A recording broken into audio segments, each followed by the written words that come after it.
Ayan mga kawaki, natagpuan na po natin ang agimat na makakagamot sa sakit ni Jonathan, sa kanyang pamamana, sa kanyang biribiri, at siyempre maging sa kanyang TB, maaaring gagamutin nung ating natagpuan na agimat ng kawayan. Sundan nyo lang po kami hanggang sa matapos ang video na to para maunawaan nyo po ang ibig sabihin namin. Maraming salamat po sa inyo. Ayun o, mataas na lugar to eh. Ayan. Subukan natin.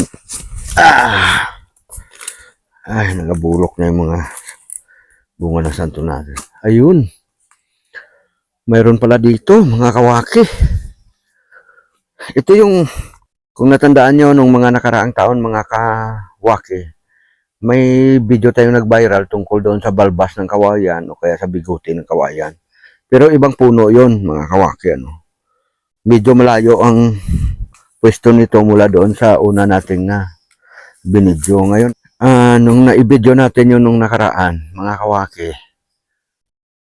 maraming nanghingi. Kaya halos maubos na yung ating balbas ng kawayan o kaya bigote ng kawayan kung tawagin natin. So mabuti, meron na naman tayo natagpuan dito. Doon kasi sa una nating kinuhanan, wala na, hindi na siya ulit nagtubo ng kanyang balbas. So ito ibang puno na naman to. Ano? Mabuti ito ay napansin ni Prince Mix Vlog. Ayan. Ayan, bibihira lang kasi ito. Kung mapapansin nyo, dyan sa mga kawayan na yan, wala namang balbas, wala namang bigote. Bukod tangi itong isang ito. Kunin nyo natin itong nakabara mga kawayan. Ayan. Ayan Ayan. Ang haba hanggang taas Ayan Hanggang taas siya mga kawaki. May mga balbas siya. Ayan. Wikwi, wakwa, wakiwa, ayi, tira. Bago po ang lahat, pinapasalamatan ko po si Sir Randy Basid. Gayon din po kay Ma'am Nora Bryant. Gayon din po, pinapasalamatan namin si Ma'am Adina Houston. At siyempre po, shout out din kay Ma'am Asuncion Encarnacion.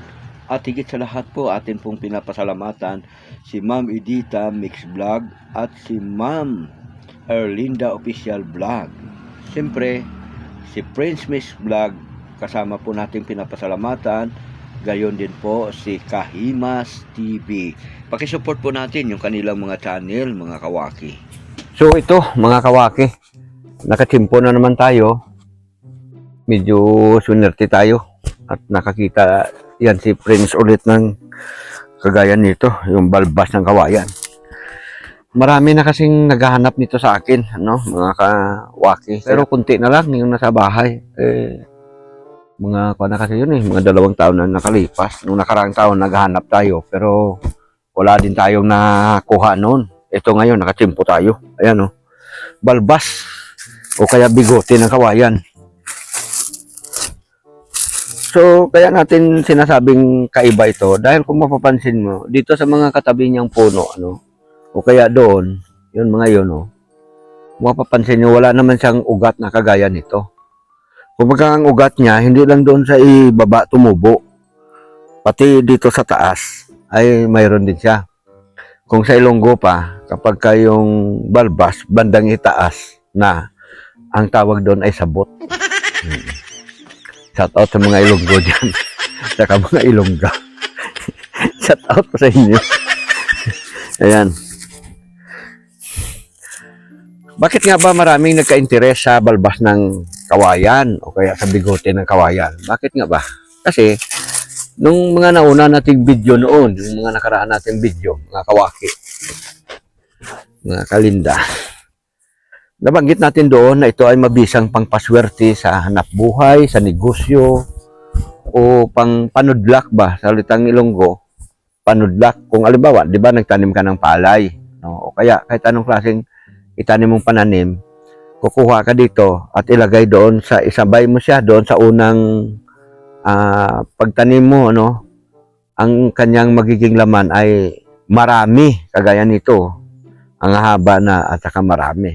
Yun ay mga kasabihan o kaya paniniwalang mga matatanda natin, ano. Yung iba naman, siyempre, hindi naniniwala, no. Yun naman sa mga naniniwala at sinubukan nila, very effective naman daw sa kanila. Yung iba naman, mga mangingisda, no. Sa tuwing dala daw nila ito, ay marami silang nahuhuling isda, no. At saka payapa daw yung kanilang paglalakbay sa dagat, no. Pero sa ganang akin, ang nasubok ko dito sa agimat ng kawayan, kasi parang ang agimat kasi, ano, paliwanag ko lang, ano, mga kawan. Yung agimat kasi may kanya-kanyang kaukulan yan, no. Yung agimat na sabihin nilang hindi tinatabla ng bala, o kaya yung agimat na hindi ka makikita. Sinasabing mga taga-bulag, ano, isang uri din ng agimat yun, ano. Yun ay mga kulturang kasama na po yun sa kulturang Pilipino natin, ano. Bagamat sa modernong panahon ngayon, wala na masyadong naniniwala. Pero marami pa rin naniniwala dyan. Sa mga hindi naniniwala, siyempre nire-respeto natin yung inyong pag-iisip, ano. Pero siyempre, dapat respetuhin nyo rin yung mga paniniwala ng iba para payapa yung ating bansa, no. Ito, talagang natesting ko na at nasubukan na napakabisang gamot sa may arthritis o kaya sa mga may rayuma o kaya mga namamagang kaso-kasuan, diba? Lalo na yung tao kapag ka nagkakaedad, no, nagkakaroon ng mga pamamanas, pamamaga sa mga kaso-kasuan, yung mayroon siyang tinatawag na biri-biri, may tinatawag siyang arthritis, rayuma, at kung ano-ano pa mang katawagan dyan. Ang ginawa ko noon, ito ay nilaga lang, no. Tatanggalin mo yan, ugat na yan, tapos ilalaga mo, no? Pagka yung pinakuluan nito, pinaglagaan nun, yun ang inumin mo. Yun. Tapos, isa pa sa, para ito ay magiging very effective siya, di ba itong kawayan, meron yun labong, no? Wala lang labong dito ngayon, no? Kasi lipas na yung pagtubo ng labong. Meron tong labong. Yung labong na yon, kapag ginugulay natin, ginagayat natin yan. Pagkatapos, ang pinagayatan noon, di ba, ang ginagawa natin dyan na pinapakuluan. Tapos yung pinakuluan na yan, kadalasan, tinatapon yon, kasi mapait yun eh, ano, mga kawaki. Sa aspetong ito, yung pinagkuluan na yon, o kaya yung katas noon na mapait, mga kawaki, ihalo nyo ito. Saka pakuluan nyo ulit. Ibig ko sabihin, ihalo nyo yung pinakabalbas ng kawayan at pakuluan ulit at saka nyo inumin, ano. Kasi sa akin, nakadalawang inom lang ako eh, no? Alos 2 tasa nga lang eh. Medyo mapait nga lang talaga, mga kawaki. Pero siyempre, hindi naman lason yun. Dahil yun ay subok na subok ko na, no? Pakuluan nyo, mga 1 litro, 2 litro, depende sa dami, depende sa gusto nyo na paggamit, ano. Pagka hindi nyo naubos, ilagay nyo lang sa rep, no? Para hindi siya basta mapapanis. Gayon pa man, kung wala kayong rep, edi ilagay nyo lang sa lugar na hindi siya basta mapapanis. Kasi, hindi naman masama kung halimbawa, mga 2 araw mo siya bago inumin. Ano? Halimbawa, nakainom ka na ng una, tapos inom ka sa susunod na, uminom ka ng umaga, uminom ka sa bandang gabi, no? Tapos sa susunod na araw may natira pa, pwede mo pang inumin yun, no? Medyo magkaroon ng pagbabago sa lasa, pero nasubukan ko naman na yun at hindi naman masama sa katawan, ano? Hindi ka naman magtae o ano pa man. Basta ang maramdaman mo lang, nawawala yung sakit ng iyong mga kaso-kasuan, ano, at saka yung pamamanas ng iyong katawan. So, siguro, ano, para sa akin, siguro, ang pinakaagimat ng balbas ng kawayan o kaya nung bigote ng kawayan, ang epekto ng kanyang agimat, yung paggamot ng rayuma, arthritis, aka pamamanas, pamamaga ng ating katawan, kaya mga biri-biri. Kaya ito ang nababagay kay Jonathan dapat. So kung makita natin si Jonathan, maglalaga ako nito at subukan ko siyang painumin kung gusto niya, ha, no? alam naman natin, si Jonathan, medyo masilan yan. Ano? Pero try natin sa kanya. Susubukan natin sa painumin ito para makita natin kung gaano talaga kabisa ang resulta nito. So, kasi nga, marami ito. Kukuha na tayo dito, mga kawaki. Kasi baka ang ilan sa inyo gusto manghingi. Ano? Basta malapit nandito sa amin, bibigay ko lang naman ito na libre. Wala ito bayad. Ano? Pero kung itatransport, papunta dyan sa lugar nyo, kayo nang bahala. Magpakuha sa rider. No? Ipa-grab nyo na lang o kaya ipalalamog. Ayan. Kukuha na. Ayan. Marami ito mga kawaki. Ayan. Ayan. Siyempre kapag pinakuluan nyo yan mga kawaki, ugasan nyo maigi ha. Kasi siyempre may mga lamot-lumot yan no? Ayan. Ayan. Ganda nito kasi pati sa panyang tangkay nag-ugat siya. Yan pati dito sa kalawas niya, tangkay, ay nag-ugat may ugat siya. Kunin din natin baka mas matinding agimat dito. Yan. Kayo ba mga kawaki naniniwala dito? Kung hindi naman kayo naniniwala, okay lang. Sa mga naniniwala, pwede nyo subukan. Para malaman ba natin. Pero try nyo yung sinasabi ko. Kung mayroon kayo dyan nakita na kagaya rin ito, ay try nyo, subukan nyo. Baka mayroon kayo makita na katulad nitong puno ba, na mayroon siyang balbas. Mga kawaki. Ayan. Ito buo siya. Pag dito mo sa ilalagay, bigote. Ba? Pag dito, balbas. Ba? Siyempre pagkabalbas, pag ginamit mo yung ganyan, medyo makalam-kalam yan mga kawaki. Diba? Kukuha tayo. Ayan.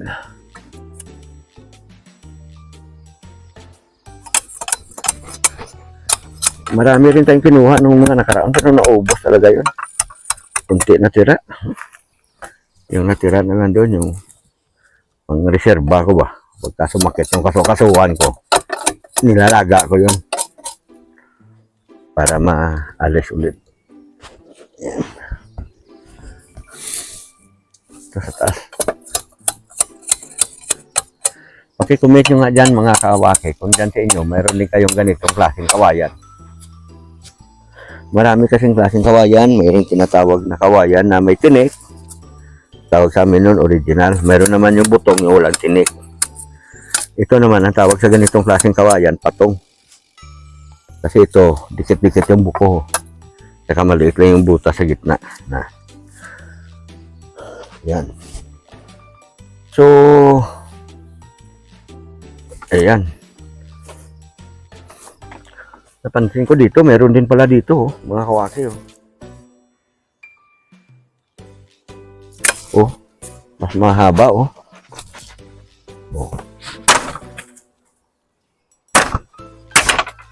Ito, meron din siya, hanggang taas din. Mas malupit ito, Ayan, Yan, mga kawaki. Kuhanin na rin natin to. Siguro yung kawayan, parang tao din yun, lahi-lahi din, Siguro ito ay may lahi na mabalbas ba kung sa tao. Diba may mga tao ng lahi maraming balbas. Pero kadalasan naman sa ganyan na mabalbas, mga tao, yun naman ay kadalasan yung mga taong nakakalbo. Kasi yung pinakabuhok dito na punta rito, nagiging balbas.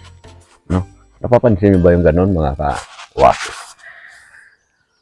So, 2 puno pala to. Kunin din natin sa iba dito.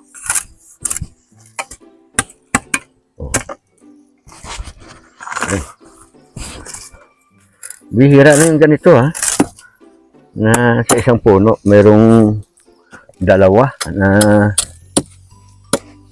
bigote ng kawayan. O kaya balbas ng kawayan. O, bawas-bawas lang tayo. Kasi baka may manghingi din na iba. Pupunta sila dito. O, sila nang bahala dito kumuha. Ayan. Isang tumpok na yan, oh. Ayan. Uy! Pati pala dito, mayroon. Grabe, napakaswerte natin, mga kawaki. Oh, mayroon din, oh. Ah. Napakaswerte natin ngayon, mga kawaki. Kasi sa isang puno ng kawayan, tatlo ang mayroon ganito. Pero kung tingnan nyo, napakarami namang puno talaga yan. Oh, ito, oh, wala, oh. Mga maiksi, oh, yung mga ugat, oh. Yan. Pero itong tatlong ito, trayo. No? Trayo siya. So, kukuha na rin tayo dito, mga kawaki. Oh.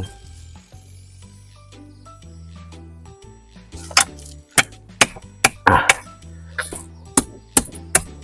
Isa pa pala, mga kawaki, ano, ito ay mabisa din na gamitin na pangpaswerte sa hanap buhay. No? Kung halimbawa kayo ay nagtitinda, no? Nagtitinda kayo ng bawa na lang grocery, isda o ano man, basta may paninda kayo, naglalako kayo ng kung ano-ano, ayon sa mga naka-experience. Kasi yung mga iba doon na nakabili noon sa akin, ginamit nila na ganun, no? At yun ay napakabisa, nauubos daw kaagad yung kanilang paninda, no? Ayan. Shout out sa mga nakahingi sa akin ito, ano? Mag-comment kayo diyan para mapatunayan natin sa kanila na tayo ay nagsasabi sa kanila sa mga viewers natin ng totoo. Yan. Yan.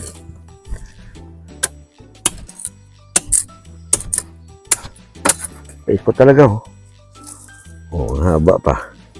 Mga bigote niya, mga kawaki.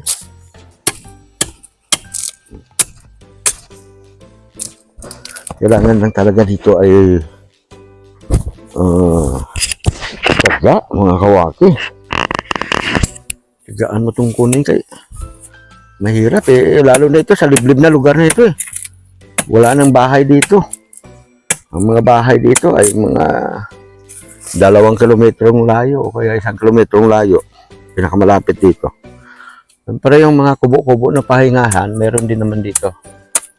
Pero hindi naman naglalagay yung mga tao. Kaya nga siguro hindi nila ito nakita, hindi na napansin. Ito ay sakop talaga ng ating area, mga kawaki. Ayan.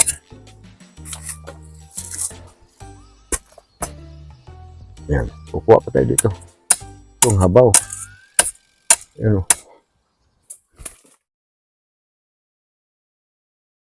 Ito pala. Ayan, o. Nakaipit, pero mahaba ito. Mahaba bigote niya, oh.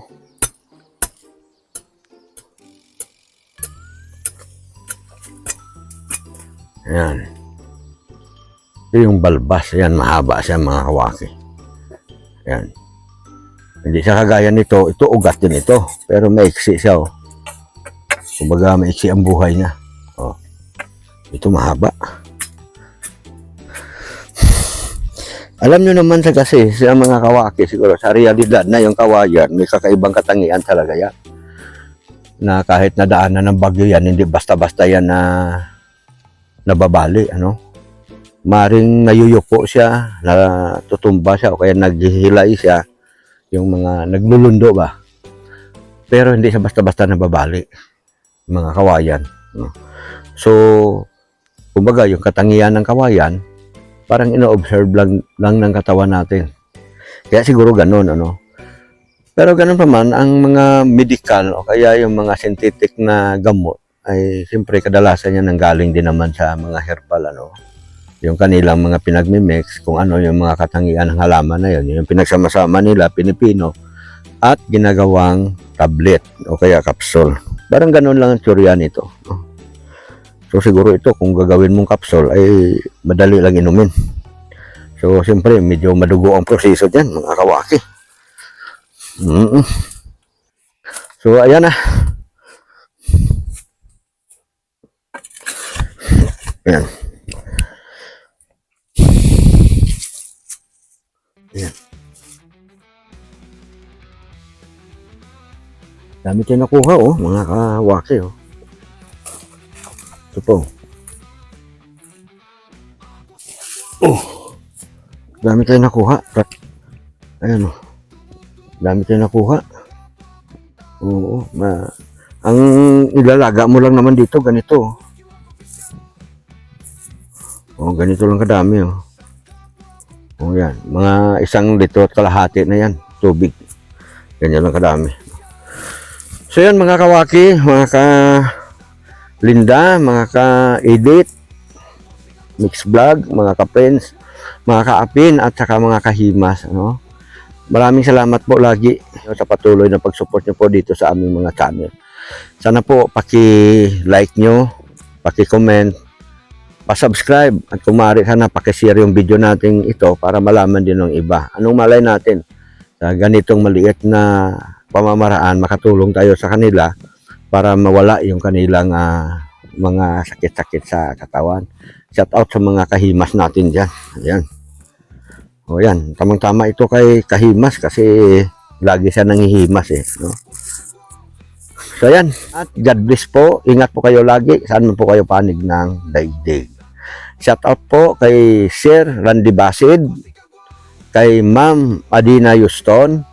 Shoutout po kay Ma'am Nora Bryant, shoutout po, salamat po sa iyo sa pagbigay mo rin ng tulong sa amin, Ma'am Nora Bryant, maraming salamat po, Ganon din po, sinashoutout din po natin si Ma'am Edita Mix Vlog at si Ma'am Erlinda Official Vlog. Ayan. Ma'am Asuncion. Si Ma'am Asuncion Encarnacion, sa top po sa iyo. At kumusta mo na rin ako dyan sa iyong mister. Ayan. At siyempre, ikaw na nanonood ngayon, sa top din po sa iyo, ingat ka rin. At sa lahat ng mga nanonood sa atin, maraming salamat po sa support nyo dito sa aming mga channel. Naway pagpalain kayo lagi, bigyan ng maraming biyaya. At Miss TV. At iligtas tayo sa iba't ibang uri ng kapamakan.